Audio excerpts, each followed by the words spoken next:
At the 2024 London mayoral election, Reform UK came in fifth with just under 4% of the vote.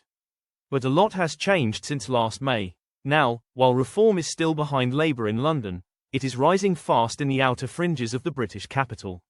So transformative is this process, the BBC covered the change over the weekend. The broadcaster said polling showed London has a smaller share of Reform voters, but a higher share of people who say they would consider voting Reform in the future.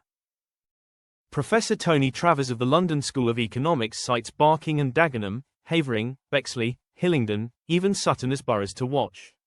For the most part these are boroughs closer to Essex, where Reform already has 2 MPs, and Kent, where Reform now controls the local council. These are also areas which generally voted Leave in 2016 and which tend to be less racially diverse. But I wouldn't mind betting Reform's message begins to win over some minorities as well, especially British South Asians. It is worth remembering 1/3 of British South Asians, the UK's second largest racial group, voted out in 2016, versus just under half of whites.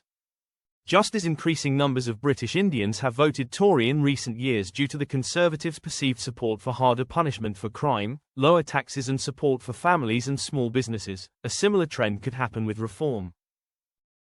It is nonsense to suggest all ethnic minorities, nearly half the population of London, are uniformly left-wing, given the generally more socially conservative attitudes, as well as the higher proportion of these groups in small businesses and self-employment. In fact, it is highly likely long-settled communities which came to Britain legally are staunchly opposed to illegal immigration and the pressures created therefrom.